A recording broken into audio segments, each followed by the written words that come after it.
विदेशी कंपनियों द्वारा व्यापार में लाभ के लिए प्रयुक्त विभिन्न तरीके, कौन कौन से तरीके उन्होंने प्रयोग में लाए उनको हम जानते हैं। विदेशी कंपनियों ने व्यापार में लाभ के लिए साम दाम दंड भेद के तरीके अपनाए। जैसा कि आप जानते हैं, व्यापार में लाभ कमाने के लिए व्यापारी सभी प्रकार के तरीके अपनाते हैं जिससे उन्हें ज़्यादा से ज़्यादा पूंजी की प्राप्ति हो सके। तो उन विदेशी कंपनियों ने क्या किया, जो यूरोपीय व्यापारिक कंपनियां हमारे भारत में व्यापार करने के लिए आई, उन्होंने भी साम दाम दंड भेद के रास्ते अपनाए और उन्होंने हमारे भारत के सभी बादशाहों और राजाओं के पास अपने अपने प्रतिनिधि और दूत भेजे और भारत में खुलकर व्यापार करने की इजाज़त मांगी।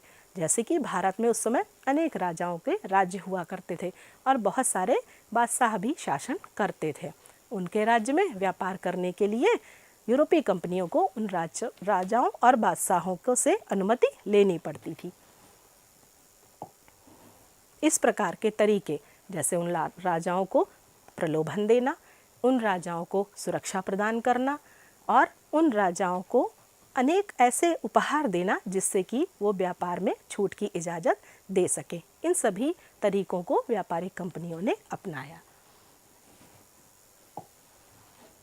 और उन व्यापारिक कंपनियों ने क्या क्या राजाओं की मदद की। विदेशी कंपनियों ने अपने दूतों से भारत में व्यापार करने की अनुमति प्राप्त करने की के लिए राजाओं की खुशामद करने के लिए कहा। अर्थात उन्होंने जो एजेंट अपने भेजे वो सभी राजाओं को खुश करने में लगे रहते थे जिससे कि राजा उन्हें अपने राज्य में व्यापार करने की अनुमति प्रदान करे और उन्हें कच्चा माल सुलभता से प्राप्त हो सके।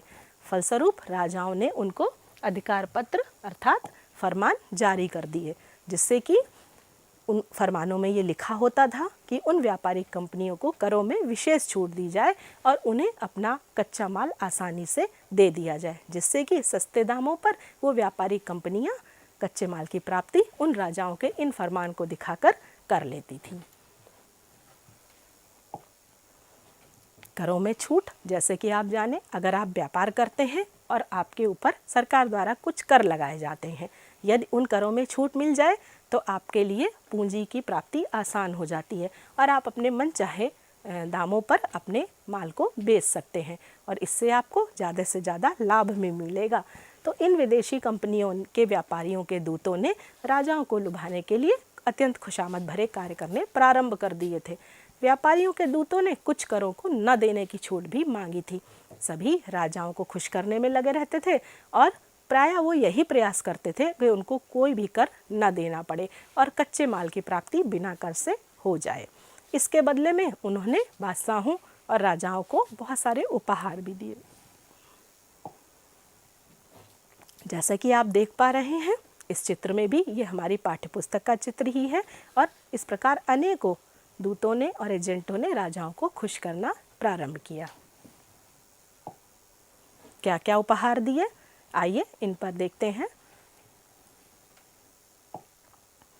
मुगल बादशाह जहांगीर के दरबार में कैप्टन हॉकिंस, जो 1608 ईस्वी में आने वाला प्रथम अंग्रेजी राजदूत था, और इसके बाद 1615 ईस्वी में जहांगीर के ही दरबार में सर टॉमस रो आए और जहांगीर की शान और शौकत को देखकर वो अत्यंत प्रभावित हुए और उन्होंने अपने व्यापार के लिए अनेकों सुविधाएं जहांगीर से प्राप्त की और जहांगीर को खुश करने के लिए सर टॉमस रो ने अंग्रेजी दस्ताने भेंट किए।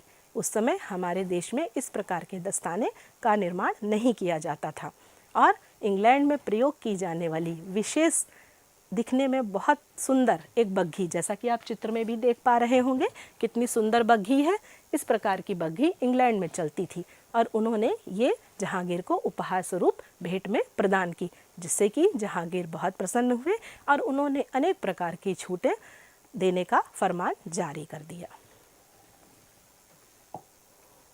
भारत में फैक्ट्रियों के स्थानों का मानचित्र, जैसा कि आप देख रहे हैं, हम किसी भी स्थान को मानचित्र के माध्यम से विशेष रूप से जान सकते हैं। तो ये हमारे भारत का मानचित्र है। ये मानचित्र आपको अपनी पाठ्यपुस्तक में भी देखने को मिलेगा। इसमें बिंदु के माध्यम से अंग्रेजों को, डच को छोटे बिंदु के माध्यम से, त्रिभुज से फ्रांसीसी केंद्रों को, पुर्तगाली को बड़े त्रिभुज के माध्यम से और डेनिम को वर्ग की आकृति से दिखाया गया। ये जैसे कि आप देख पा रहे हैं, ये बड़ा बिंदु है, ये अंग्रेजी शासन को दर्शाता है। व्यापार फैक्ट्रियों को, डच की फैक्ट्रियाँ कहाँ कहाँ थी? छोटे बिंदु से, फ्रांसीसी की छोटे त्रिभुज से, पुर्तगालियों की बड़े त्रिभुज से और डेनिश वासियों की इस वृत्ताकार वर्गाकार आकृति से आप देख सकते हैं। इसमें आप देख रहे होंगे आपके इस मानचित्र में इन सभी बिंदुओं को, त्रिभुजों को और वर्गाकार आकृति के माध्यम से फैक्ट्रियों के स्थानों को दर्शाया गया है। आप अपनी पाठ्य पुस्तक में इसको खोज सकते हैं और यह आपके लिए एक अच्छा रोचक खेल भी होगा। देखें आप मानचित्र में खोज पाते हैं या नहीं। कर द्वारा कौन कौन से लाभ दिए गए? जैसे कि आप चित्र में भी देख पा रहे हैं, उस समय अनेकों करों में छूट दी गई और जो भी श्रमिक कार्य करते थे उनसे लुभाने के लिए राजाओं में उन श्रमिकों से राजाओं की खुशामद करने के लिए भेज दिया जाता था। व्यापारियों के दूतों ने राजाओं के मन में यह आशा जगाई कि यदि अगर वो कच्चे माल की प्राप्ति करेंगे तो उनके राज्य का खजाना भी बढ़ेगा। करों में छूट देने से राज्य में ज़्यादा से ज़्यादा व्यापार आकर्षित होगा और उन राजाओं का राज्य भी खूब फलेगा और फूलेगा। और अगर वो छोटे कर भी लगाते हैं श्रमिकों के ऊपर तो उनको अधिक से अधिक कर की प्राप्ति होगी, किंतु व्यापारी कंपनियों को उन करों से मुक्त रखा जाए। इस प्रकार करों द्वारा अनेकों लाभ उन व्यापारिक कंपनियों ने हमारे राजाओं और बादशाहों से प्राप्त किए।